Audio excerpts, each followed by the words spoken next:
말씀 우리 다니엘서 3장 1절로 30절 말씀입니다. 다니엘서 3장 1절로 30절 말씀 중에 우리 16절로 18절 말씀 함께 봉독하겠습니다. 사드락과 메삭과 아벳느고가 왕에게 대답하여 이르되 느부갓네살이여, 우리가 이 일에 대하여 왕에게 대답할 필요가 없나이다. 왕이여, 우리가 섬기는 하나님이 계시다면 우리를 맹렬히 타는 풀무불 가운데에서 능히 건져내시겠고 왕의 손에서도 건져내시리이다. 그렇게 하지 아니하실지라도 왕이여, 우리가 왕의 신들을 섬기지도 아니하고 왕이 세우신 금 신상에게 절하지도 아니할 줄을 아옵소서. 아멘. 축복의 자리에 나오신 여러분들을 환영하고 축복합니다. 2024년이 반이나 남아 있습니다. 어떤 사람들은 반밖에 안 남았다 이렇게 표현할 수도 있겠지만 우리는 반이나 남았다라고 또 생각을 하며, 그렇다고 뭐 시간 많으니까 게을르게 뭐 띵까띵까 하자 이게 아니라 남겨주신 그 시간을 더 효과적으로 하나님께 영광 올려드리며 살아갈 수 있는 저와 여러분들 되시기를 주님의 이름으로 축원합니다.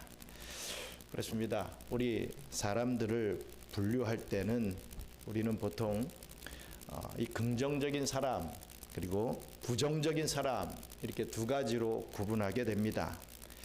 이렇게 구분할 수 있는 것은 비단 이들에게 뭐 큰 일이 닥쳐왔을 때만은 아니죠. 아주 작고 뭐 아무렇지도 않은 일상생활에서도 이들의 특성은 드러나는 것을 볼 수가 있습니다. 일례로 물이 반 정도 차 있는 컵을 볼 때 긍정적인 사람은 물이 반이나 이 반 컵이나 남았다라고 말합니다. 물론 부정적인 사람은 물이 반 컵밖에 안 남았다, 물 반 컵이 벌써 없어져 버렸다라고 말을 합니다. 이렇게 아주 작은 것에서부터 부정적인 마인드를 가지고 있는 사람들은 이 그렇지 못한 상황을 당하게 될 때 완전히 주저앉고 맙니다. 반면에 오직 긍정적인 사람만이 그것을 극복하고 그 상황을 역전시킬 수 있는 그런 가능성을 유지할 수 있게 되는 것입니다. 저와 여러분들은 믿는 자들입니다. 이 기독교 신자들이죠. 이렇게 저와 여러분들 같은 믿는 자들은, 믿는 신자들은 이러한 구분을 할 때 당연히 긍정적인 사람이 되어야 합니다. 하지만 현실에 있어서는 오히려 이 반대, 이 정반대의 현상이 나타나곤 하는 것을 종종 보게 됩니다. 불신자들은 어떤 어려운 일을 당해도 하늘이 무너져도 솟아날 구멍이 있다 뭐 이렇게 하면서 어떻게 하든 헤쳐나갈 길을 모색하려고 합니다. 그런데 오히려 믿는 신자라는 사람들이 조금만 환난을 당해도 화로다 나여 망하게 되었도다 라고 비명부터 지르는 것을 자주 볼 수 있습니다. 자기 자신이 연약한 죄인이라는 사실에 의기소침합니다. 또 늘 주님께 의지한다 라고 하는 것이 오히려 핑계거리가 되어버려서 어쩌면 신자들은 자기도 모르는 사이에 이 하나님 앞에서 응석 부리는 마마보이가 되어버리고 있는지도 모르겠습니다. 즉 기독교 신자들이라는 사람들이 이 세상의 환난 앞에서 이 불신자보다도 더 힘을 못 쓰는 경우들이 다반사라는 말이죠. 하지만 참된 신자들은 절대로 그렇지 않습니다. 또 그렇게 하지 않으려고 최선의 노력을 해야만 할 것입니다.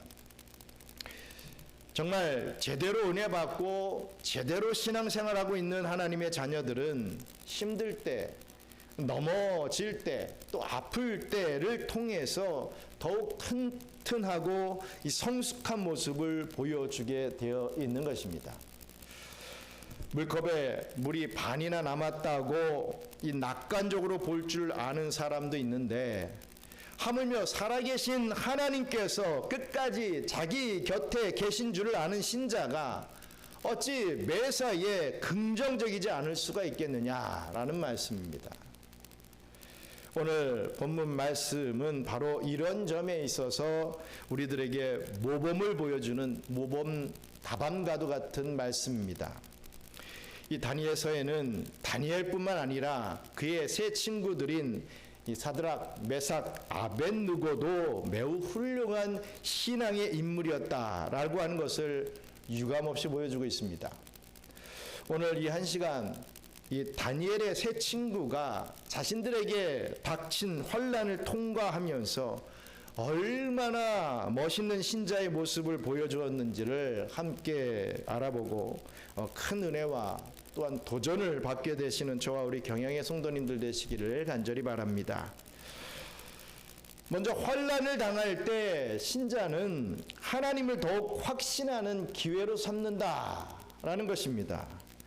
남들이 보기에는 엄청난 고민거리가 되어 보이는 상황이 이 다니엘의 세 친구에게 닥쳐왔을 때 그들은 오히려 지극히 간단하게 대처하는 모습을 보여줍니다. 본문 3장 1절로 12절 말씀 중에 우리 8절로 12절 말씀 좀 길지만 함께 읽겠습니다. 그때에 어떤 갈대아 사람들이 나와 유다 사람들을 참소하니라. 그들이 느부갓네살 왕에게 이르되 왕이여 만수무강하옵소서. 왕이여 왕이 명령을 내리사 모든 사람이 나팔과 피리와 수금과 상염금과 양금과 생황과 및 모든 악기 소리를 듣거든 엎드려 금신상에게 절할 것이라. 누구든지 엎드려 절하지 아니하는 자는 맹렬히 타는 풀무불 가운데에 던져 넣음을 당하리라 하지 아니하셨나이까. 이제 몇 유다 사람 이 사드락과 메삭과 아벳느고는 왕이 세워 바벨론 지방을 다스리게 하신 자이거늘 왕이여 이 사람들이 왕을 높이지 아니하며 왕의 신들을 섬기지 아니하며 왕이 세우신 금신상에게 절하지 아니하나이다. 아멘. 여기서 느부갓네살 왕이 하고자 하는 계획이 있었습니다. 그것은 바로 이 바벨론 제국을 하나의 종교 아래 묶어서 이 자기의 정권을 더욱더 확고히 하려고 하는 그러한 계획, 큰 그림이 있었습니다.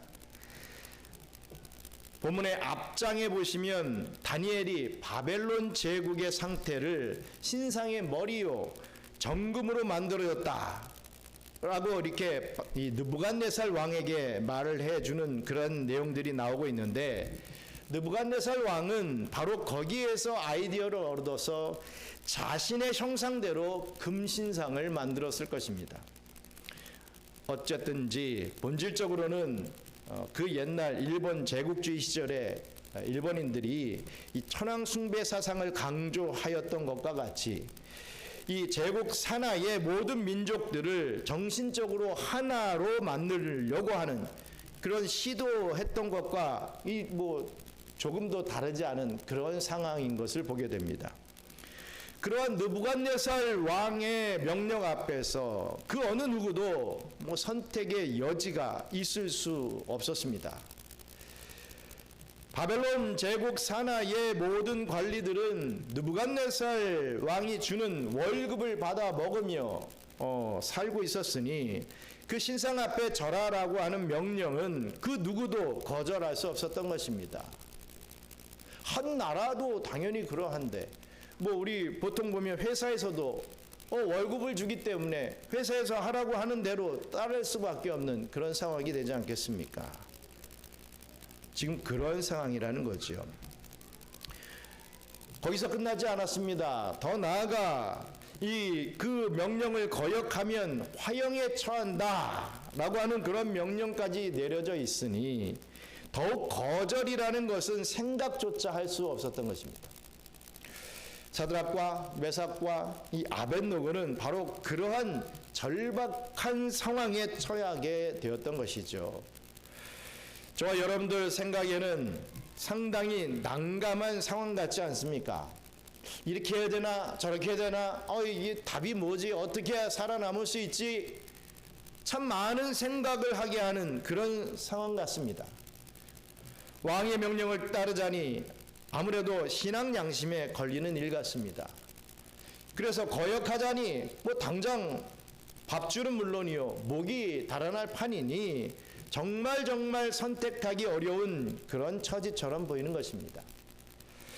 이럴 때 이쪽도 저쪽도 곤란하다면 우리들이 잘 아는 방법대로 그 중간 어디에 이 적당한 타겟책은 없을까, 타협할 수 있는 방법은 없을까 하고 머리를 짜내고 있을 법한 그러한 상황에 처하게 된 것입니다. 하지만 그들은 그렇게 하지 않았습니다. 그런 생각조차도 하지 않았습니다. 어떻게 하면 좋을까, 뭐 이런 생각조차도 하지 않았습니다. 그렇다면 그처럼 어려워 보이는 시험에 그 세 친구들은 어떤 식으로 반응했겠습니까? 놀랍게도 그들에게는 그 진퇴양난의 상황이라는 것이 뭐 조금의 고민거리도 되지 않았다라는 것이죠.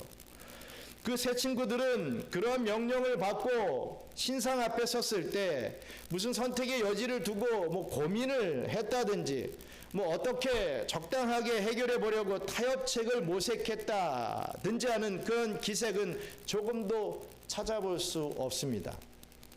그 세 친구들은 결코 그 신상 앞에 절할 수 없다라고 하는 그 결정을 지극히 간단하게, 지극히 정확하게 내리고 아주 당연한 일로 그 실천에 옮겼던 것을 보게 됩니다. 이 세 친구들의 그와 같은 자세는 우리 읽었던 16절에 느부갓네살이여 우리가 이 일에 대하여 왕에게 대답할 필요가 없나이다. 뭐 이것은 뭐 대답할 뭐 아무 여지도 없는 그러한 일입니다. 라고 느부갓네살 앞에서 이렇게 한 말에서 명확하게 드러나고 있습니다. 뭐 고민이고 자시고 할 필요조차 느끼지 않는다는 것입니다. 바직을 당하든 뭐 화형을 당하는 그런 것조차도 하나님이 아닌 다른 신 앞에서 절하는 이 중대한 신앙의 문제를 두고서는 이 세 친구들에게 있어서는 뭐 일말의 가치조차 없는, 이 가치조차 없는 그런 일이었다는 것입니다. 불신자들의 눈에는 뭐 참으로 이상하게 보였겠지만 바로 이것이야말로 진짜 신앙의 면모가 아니겠습니까? 일제시대 때 이 조선의 교회들이 신사참배를 강요받게 됩니다. 그때 많은 목사와 또 많은 교회들은 이러한 문제로 참으로 큰 고통을 당했습니다. 신사참배를 거역하다가 이 교회가 폐쇄되고 또 목사가 감옥에 들어가 고초를 당하게 되는 것보다는 어떻게든 적당히 타협하고 이 교회를 지키는 것이 더 중요한 것이 아닐까, 이러한 고민들을 했던 것입니다.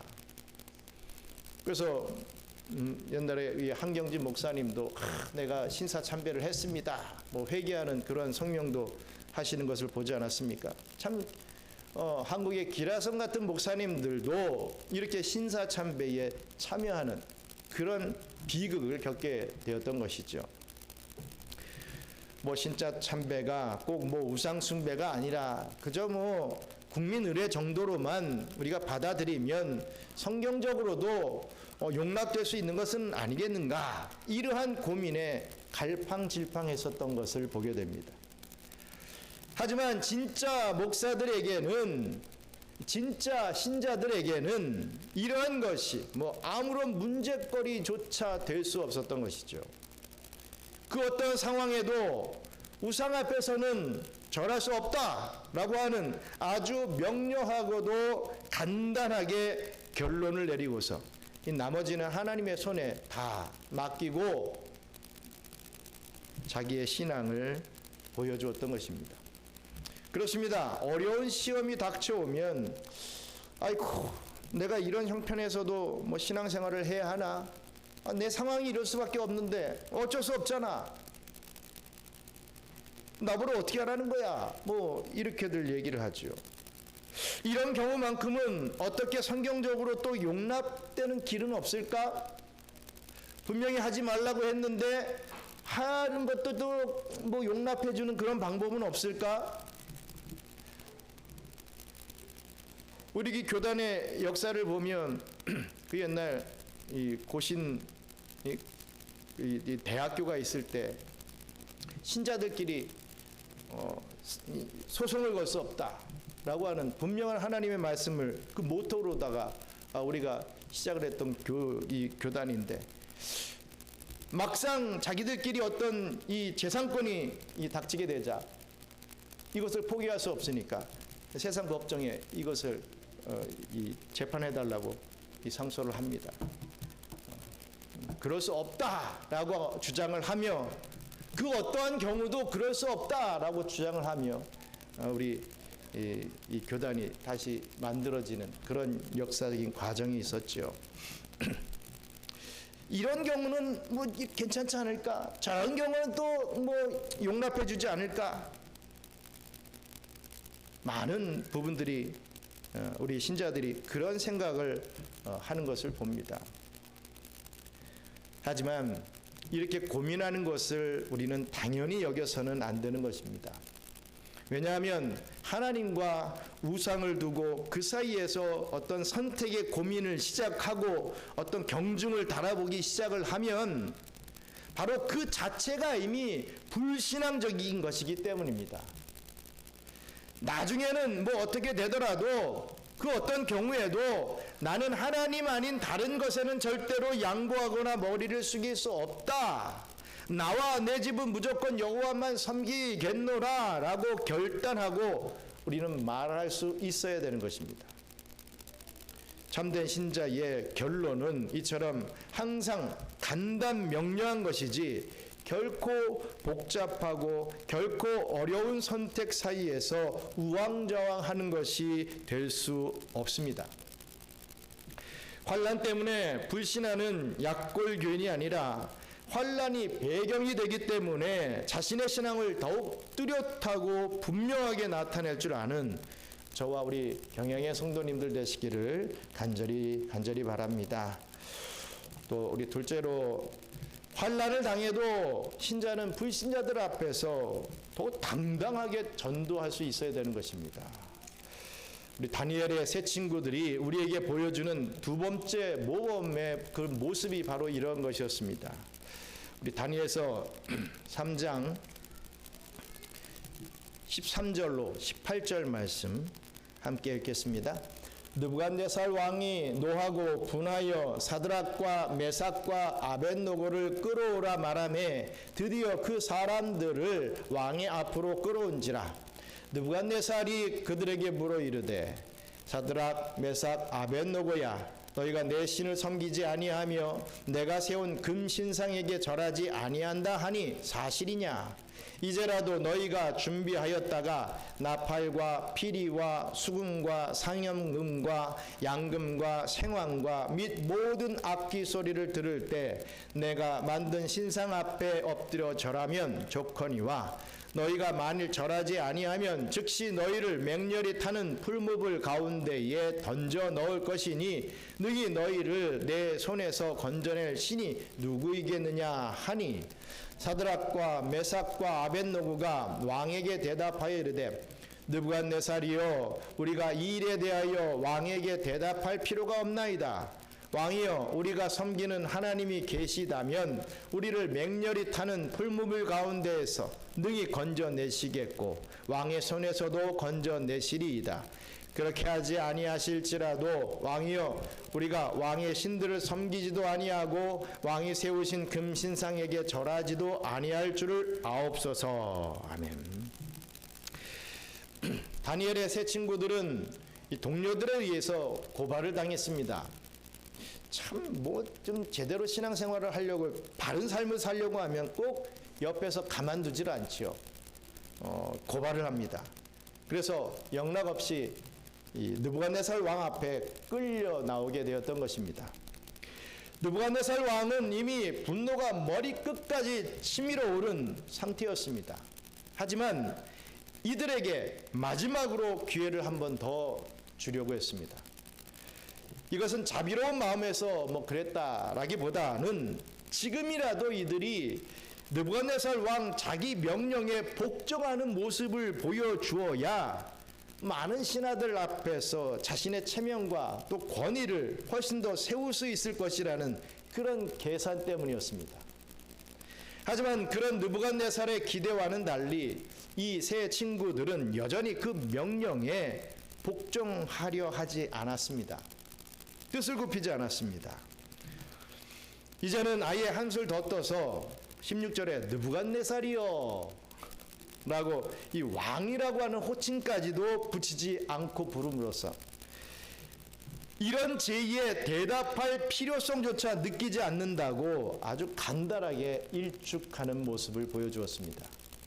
그리고는 우리 하나님은 극렬한 풀무불 가운데서도 우리를 능히 건져낼 수 있는 하나님이시다 라고 고백하면서 자기네들이 믿고 의지하는 하나님을 당당하게 증거했던 것입니다. 지금은 죽음의 자리입니다. 즉시 처형을 당할 수도 있는 그런 상황, 그런 자리에서 더 당당하게 하나님을 증거했다라는 것입니다.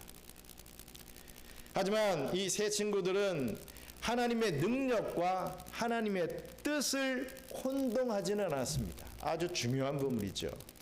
그들은 그리하지 아니하실지라도 무슨 말입니까?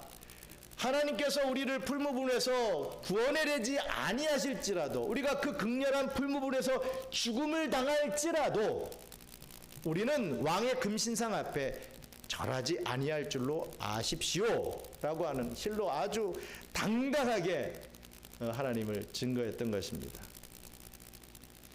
참 그렇습니다. 우리는 그리 아니하실지라도 라고 하는 그 믿음의 단계, 그 수준에까지도 우리는 올라갈 수 있어야 됩니다. 하나님, 내가 이렇게 뭘 해주시면 나도 이렇게 하겠습니다. 물론 그 정도만 돼도 그래도 신앙의 성장을 이루었다 우리는 할 수 있겠지요. 하지만 그렇게 하지 아니하실지라도 나는 하나님의 뜻에 따라서 이렇게 주님을 섬기겠습니다. 이런 믿음의 모습을 보여주어야 진정한 신앙인의 모습이다 라고 말할 수 있을 것입니다. 이 세 친구들은 자기네들이 반드시 풀무불에서 건져냄을 받아야 느부갓네살 왕 앞에서 하나님 이름을 증거한 일에 대한 그 체면이 서게 될 것이라고 생각하지 않았습니다. 하나님께서 당신의 뜻을 따라서 우리를 구원해 주지 아니하실지라도 우리가 하나님의 선하심과 능력을 믿는 그런 마음에는 아무런 차이가 없습니다 라고 그들이 당한 일에는 당할 일에는 전혀 상관없이 그 불신 임금 앞에서 하나님의 이름만을 끝까지 높였던 것입니다. 뜻을 굽히지 않았던 것이죠. 그렇습니다. 저와 여러분들은 불신자들 앞에서 전도를 할 때 그와 같은 당당한 자세를 지켜야만 할 것입니다. 보통 대다수의 사람들이 신자가 전도할 때는 가질 수 있는 그런 대표적인 오해 중에 하나는 이 자신의 삶이 만사형통해야만 이 상대방을 설득시킬 근거가 생긴다 이렇게 생각합니다. 내가 잘 돼야지, 내가 돈이 많아야지, 내가 건강해야지, 내 가족이 화목해야지 이 전도의 말빨이 먹히지 않겠느냐. 그러지 못하면 내가 어떻게 전도의 자리에서 당당히 설 수 있겠느냐 이렇게 오해를 한다는 것이죠. 예수를 믿고 있는 자신의 주변에 일어나는 모든 일들이 모두 다 잘 되어 나가야만 불신자에게 전도할 때 이렇게 말빨이 먹힌다라고 주장하는 것입니다. 반대로 예수 믿는다는 자신에게 환난과 시험이 생기고 점점 더 어려운 상황으로 치닫게 될 때 불신자들에게 전도하기는커녕 정말 부끄러워 얼굴을 못 들게 될 것이라고 그렇게들 착각을 합니다.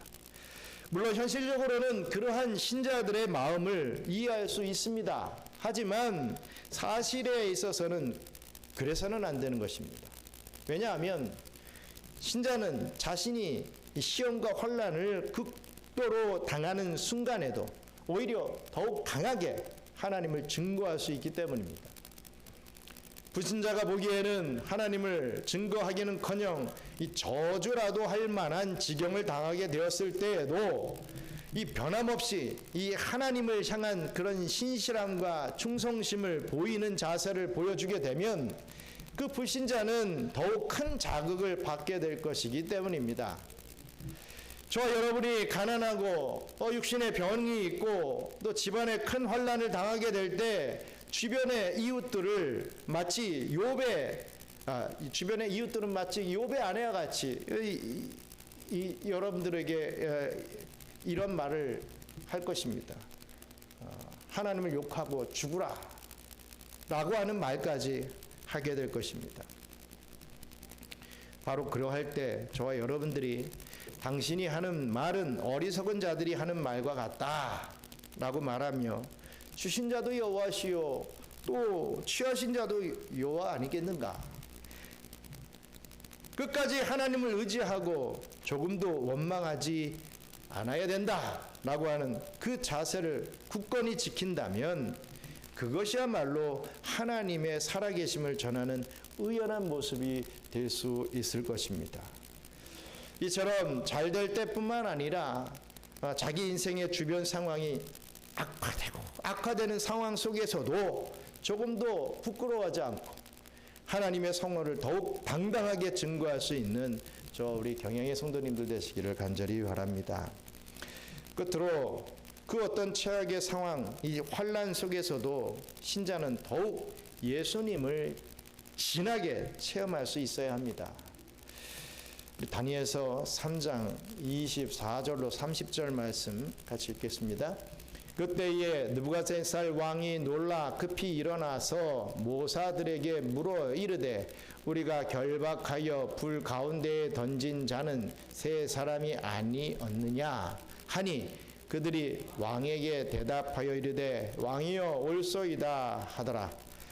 왕이 또 말하여 이르되 내가 보니 결박되지 아니한 네 사람이 불 가운데로 다니는데 상하지도 아니하였고 그 넷째의 모양은 신들의 아들과 같도다 하고 느부갓네살이 맹렬히 타는 풀무불 악이 가까이 가서 불러 이르되 지극히 높으신 하나님의 종 사드락 메삭 아벳노고야 나와서 이리로 오라 하매 사드락과 메삭과 아벳노고가 불 가운데에서 나온지라. 총독과 지사와 행정관과 왕의 모사들이 모여 이 사람들을 본즉 몸을 해하지 못하였고 머리털도 걸리지 아니하였고 겉옷 빛도 변하지 아니하였고 불탄 냄새도 없었더라. 느부갓네살이 말하여 이르되 사드락과 메삭과 아벳노고의 하나님을 찬송할지로다. 그가 그의 천사를 보내사 자기를 의뢰하고 그들의 몸을 바쳐 왕의 명령을 거역하고 그 하나님 밖에는 다른 신을 섬기지 아니하며 그에게 절하지 아니한 종들을 구원하셨도다. 그러므로 내가 이제 조서를 내리노니 각 백성과 나라와 각 언어를 말하는 자가 모두 사드락과 메삭과 아벳노고의 하나님께 경솔히 말하거든 그 몸을 쪼개고 그 집을 거름터로 삼을지니 이는 이같이 사람을 구원할 다른 신이 없음이니라 하더라. 왕이 드디어 사드락과 메삭과 아벳노고를 바벨론 지방에서 더욱 높이니라. 아멘. 이 요지부동의 신앙 고집쟁이들이 바로 이 세 친구들이 드디어 갈 때까지 가게 됩니다. 하지만 그들은 풀무불 속에서 생각지도 못했던 넷째 사람을 만나게 됩니다. 사드락과 메삭과 아벳노고는 그 풀무불에 던져졌고 그 불의 뜨겁기가 얼마나 세었던지 그 세 친구를 밀어넣었던 그래서 불 가까이 조금 다가갔던 그 군인들이 다 다 죽을 정도였습니다. 바로 그런 후에 느부갓네살 왕은 자기 눈을 믿을 수 없는 아주 희한한 장면을 목격하게 됩니다. 그것은 극렬하게 타는 풀무불 가운데서 이 세 사람이 자유롭게 다니고 있을 뿐만 아니라 거기에 다른 한 사람, 이 네 번째 사람이 하나 더 나타난 것을 보게 된 것입니다. 그들과 함께 이 사드락, 메삭, 이 아벳노고 이 세 명의 친구들과 함께 불 가운데서 다니고 있는 이 네 번째 사람을 보게 되었다는 것입니다. 느부갓네살 왕은 그 넷째 사람의 모습이 신들의 아들과도 같다라고 이렇게 고백합니다. 또 나중에는 하나님께서 보내신 사자다 이렇게까지도 말을 하고 있지요. 그렇다면 이 네 번째 사람은 누구겠습니까? 바로 성자 예수님이었음을 우리는 분명히 믿을 수 있습니다. 신약에서 성육신 하시기 이전부터 이 성자 예수님께서는 때때로 이처럼 이 구약에서 하나님의 사자라고 하는 이름으로 여러 번 나타나셨기 때문입니다. 이 세 친구는 풀무불이라는 갈대까지 간 자리에서 이렇게 구원을 받게 된 것입니다. 사람이 보기에는 이미 하나님의 구원이 임하기에는 늦어도 너무 늦어버린 순간이었습니다. 풀무불에 들어가기 전에 아주 적절한 타이밍에 구원해냈으면 이해할 수 있지요. 하지만 벌써 풀무불 안으로 들어가 버리지 않았습니까?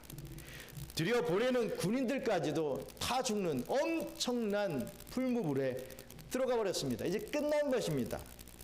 The end입니다. 더 이상은 이어질 내용이 없는 것이죠. 늦어 보입니다. 하지만 늦어도 너무 늦어 보이는 그 절망의 끄트머리에서도 구원을 받았다라는 것입니다. 이제는 그저 순교할 길밖에 남아 있지 않아 보이는 바로 그 자리에서 정말 놀랍게도 성자 예수님을 만나게 되었던 것입니다. 사실 우리 하나님께서는 그 세 친구들을 풀무불에 데이지 않게 하시는 정도로 충분히 그들을 구원해 주실 수 있는 분이셨습니다. 그것만 해도 이 세 친구들에게 있어서는 충분하고도 남음이 있지 않았겠습니까? 하지만 하나님께서는 그 정도만 가지고서는 마음에 차지 않으셨던 것이지요. 더 나아가 하나님께서 그들을 그 풀무불 가운데서 이 순교의 제물로 받아들이셨다 하더라도 그 넷째 사람은 여전히 그 풀무불 가운데 계셨을 것입니다. 여러분, 스데반 집사가 돌에 맞아 죽게 될 때 그는 하늘이 열리고 인자가 하늘 보좌 우편에 서신 것을 보았다라고 했습니다. 사드락과 메삭과 아벳노고 역시도 혹 그 풀무불 가운데서 죽게 되었다 하더라도 그들은 여전히 그 불 속에서 넷째 사람으로 나타나신 이 성자 예수님을 배움는 가운데 기쁘게 순교했었을 것입니다. 죽느냐 사느냐 이게 중요한 게 아니었다는 것이죠. 왜냐하면 그 최악의 시험을 당하고서도 끝까지 신앙의 절개를 변치 않고 끝까지 하나님의 이름을 높이고자 하는 그 세 친구들을 우리 하나님께서는 풀무불 가운데 그냥 혼자 내버려 두실 수 없으셨을 것이 틀림없기 때문입니다. 그렇습니다. 가장 어렵고 힘들다고 여겨질 때, 어쩌면 하나님이 가장 멀리 계신다고 여겨질 때, 바로 그 장소, 그때야말로 이 참된 신자들에게 있어서는 예수님을 가장 가까이 모실 수 있는 절호의 기회가 됩니다. 저와 여러분들을 우리 하나님께서는 광야로 모실 때가 있습니다. 우리는 싫죠. 광야라는 그 자체가 싫습니다. 고통입니다. 고난입니다. 하지만 어찌든지 광야로 몰아가실 때가 분명히 있습니다. 우리의 인생에 반드시 있습니다. 그때는 왜 나에게 이런 광야를 주십니까? 왜 내가 신앙생활 잘했는데 왜 이렇게 환난을 당합니까? 이렇게 반문하는 것이 아니라 우리 주님께서 그 광야에서 나를 만나 주시려고 나를 부르시고 계시는구나, 이렇게 받아들일 수 있어야 됩니다. 이 땅에서는 많은 방해 요소들 때문에 하나님과 인격적인 만남을 갖지 못했었는데, 그런 광야라고 하는 상황 속에서 이제는 1대1로 영적으로 하나님을 만나게끔 해주시는 하나님의 은혜였구나, 하나님의 축복이시구나 하면서 그 광야의 삶을 우리는 기쁨으로 받아들일 수 있어야 된다는 것이지요. 환난과 고통이 신자들을 예수님으로부터 멀리 떨어지게 만들 것이라고 생각하는 것은 오로지 불신자들의 잘못된 이 잘못 생각, 이 불신자들의 오해임을 알아야 할 것입니다. 신자는 배고픔을 당할 때 오히려 그것 때문에 생명의 떡이신 예수님을 더욱더 사모하게 되는 것이죠. 사랑하는 가족이 병으로 고통당하는 것을 보면서 마음이 찢어지는 듯 아플 때 우리는 그것 때문에 의원 되신 예수님께 더욱더 매달리게 되는 것 아니겠습니까? 인간관계에서 오해를 받고 왕따가 되어 마음을 정말 상하게 되고 또 다른 이들에게 미움을 당하게 되었을 때 우리는 바로 이 세상의 차가운 풍랑으로 인하여서 우리의 친구가 되어주시는 예수님의 사랑 안에 더욱 안기고 싶어지는 것 아니겠습니까? 그리고 우리 주님께서는 그런 신자를 결코 혼자 내버려 두시는 법이 없습니다. 돌멩이에 맞는 자리에까지 함께 해주십니다. 풀무불이 타오르는 불꽃 속에서도 찾아오셔서 함께 해주시고 구원해 주시는 분이 바로 우리 예수님이심을 기억하시기 바랍니다. 예수 믿은 후에도 여전히 환난과 시험이 있기 때문에 신자는 세상을 사랑하지 아니하고 더욱 주님만을 의지하고 가까이 하게 되는 것입니다. 이런 것을 깨닫고 인생의 어려운 일, 또 괴롭고 슬픈 일을 당할 때마다 그것 때문에 오히려 예수님과 이 사랑의 줄로 더욱 튼튼하게 묶이게 되는 저와 우리 경영의 성도님들 되시기를 간절히 바랍니다. 사랑하는 경영 선교교회 성도 여러분, 서드락과 메삭과 아벳노고가 당한 일은 언뜻 보기에는 신앙의 레일에서 탈선하기 쉬운 길처럼만 보였습니다. 이 계명의 말씀을 지켜야 할 것인가 말아야 할 것인가, 참 이것은 심히 고민스러울 것처럼 보였습니다. 불신자들 앞에서 신자라는 사람이 완전히 망신당할 수밖에 없는 그런 자리처럼만 보였습니다. 아니 최소한 하나님의 이름이라도 이 욕하고 죽어도 여전히 억울하기 짝이 없을 것만 같은 그런 처지로만 보였습니다. 하지만 그런 것들은 오직 불신자들의 눈에 보이는 상황이요, 영적 비관론자의 수준에서 판단하는 그런 말들일 뿐입니다. 참된 신자는요, 그 어떤 시험을 당한다 하더라도 항상 간단하고도 이 분명한 답을 낼 수 있어야 됩니다. 끝까지 하나님 살아계심을 믿고 그 계명을 순종하는 단 하나의 선택만을 할 수 있어야 됩니다. 참된 신자는 예수님을 믿다가 설사 순교까지 당하겠는다 하더라도 그것까지도 오직 하나님의 이름을 증거하고 하나님께 영광 돌리는 기회로 삼을 수 있어야 됩니다. 그 뒷일은 하나님 앞에 맡기고 우리의 삶은 그러한 삶이 되어야 된다는 것이죠. 참된 신자는 최악의 상황에 이르러서 오히려 예수님과 더욱 가까워지는 신비한 체험을 누리게 되는 것입니다. 이처럼 신자들의 능동적인 자세는 그야말로 화처럼 보이는 일들을 복으로 바꾸어 버리는 이 역전의 승리를 거두게 되고야 마는 것이죠. 이 세상을 살아갈 동안에 축복받는 교회와 이 성도들을 시기하는 이 사단이 이 온갖 수단과 방법을 동원해서 저와 여러분들을 바르게 살려고 하는, 신앙을 지키려고 하는 저와 여러분들을 어찌든지 넘어뜨려고 할 것입니다. 그럴 때일수록 혼자가 아니라 우리 주님께서 항상 함께 해주심을 믿고 이 풍랑을 인하여서 더 나는 빨리 갑니다. 나에게 환난이 있습니까? 이것을 인하여서 나는 더 영적으로 승리할 수 있습니다. 라고 이 찬송을 부르며 승리의 길을 무직하게 걸어 나갈 수 있는 저와 우리 경영의 성도님들 되시기를 주님의 이름으로 간절히 축원합니다. 기도하겠습니다. 그렇습니다. 우리 뭐 당연한 말을 하시네 이렇게 생각할 수 있습니다. 그 말은 당연한 것이고, 하지만 우리가 세상을 살다 보면 이런 일 저런 일, 이런 경우 저런 경우 당하면서 환난과 또 고난 당하면서 살 길을 찾아야 되는 것이 당연한 거 아닌가? 살아야 뭔 일이라도 할 수 있지. 죽어버리면 아무것도 못하는 거 아닌가? 하면서 어떻게든지 타협하고 해결책을 찾으려고 하는 그런 우리들의 모습으로 또 돌아가는 것을 볼 수가 있죠.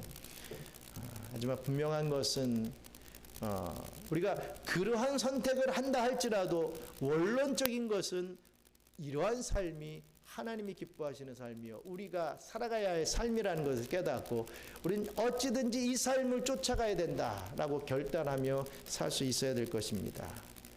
우리 하나님께서 그러한 마음을 가진 우리 하나님의 백성들을 기뻐하시고 그 어떤 광야 속에서도 그 어떤 풀무불 속에서도 또 구원해 내신다. 아니 그리하지 아니하실지라도 나는 하나님의 말씀을 쫓아가겠습니다 라고 하는 그러한 이 복된 심령의 삶을 살아갈 수 있게 해달라고, 그러므로 우리 예수님을 이 땅에 살면서 진하게 체험할 수 있는 저와 여러분들 될 수 있게 해달라고 우리 함께 기도하겠습니다. 감사합니다. 하나님, 정말 광야를 살아갑니다. 또 이 필리핀이라고 하는 이곳이 참 물론 좋은 것도 있지만 참으로 힘든 상황 속에 우리를 처하게 할 때가 있습니다. 아버지 하나님, 신앙을 지키기 또 힘든 그런 상황 속에 처하게 될 때가 있습니다. 그럴 때마다 우리 다니엘의 이 세 친구들과 같이 아버지 하나님, 정말 하나님의 말씀을 붙잡고 그 말씀을 쫓아가려고 하는 그런 모습을 보여줄 수 있는 저희들 되게 하여 주시옵소서. 그리하여서 우리 넷째 사람이신 우리 성자 예수님을 온전히 정말 깊이 있게 체험할 수 있는 저희들 되게 하여 주셔서 그 어떤 환난 속에서도 그 어떤 태풍 속에서도 굳건히 승리하며 살아남을 수 있는 저희들 되어서 주님께서 주신 사명 온전히 감당하며 기쁨으로 살아드릴 수 있는 저희들 될 수 있도록 축복도 축복하여 주시옵소서. 감사합니다. 하나님, 오늘 이 다니엘의 세 친구 이 사드락 메삭 아벳노고의 이 신앙의 모습들을 바라보면서 나는 과연 어떠한 삶을 살았는지를 되돌아보게 하신 것 감사합니다. 또 앞으로 어떠한 삶을 살아야 될 것인지 각오하게 하신 것, 결단하게 하시는 것 감사합니다. 말씀은 그렇다 할지라도 내 상황과 내 삶은 이럴 수밖에 없으니 어쩔 수 없습니다. 자꾸만 후퇴하고 지는 삶을 살아가는 것이 아니라 아버지는 그럼에도 불구하고 그리 아니하실지라도 제가 주님의 말씀을 붙잡습니다, 순종하겠습니다라고 하는 그런 신앙의 모습을 우리 하나님 앞에 계속해서 보여드리는 삶을 살아갈 수 있도록 축복해 주시옵소서. 그런 삶을 살 때 정말 진하게 우리 주님을 체험하게 될 줄 믿습니다. 구원의 역사를 체험하게 될 줄 믿습니다. 나뿐이 아니라 다른 생명들까지도 구원해낼 수 있는 그런 복된 자의 자리에 올라가게 될 줄 믿습니다. 그런 복된 삶을 온전히 살아가게 부족함이 없도록 우리의 신앙의 모습을, 우리의 믿음의 이 모습을, 우리의 심령을 강하게 붙잡아 주시옵소서.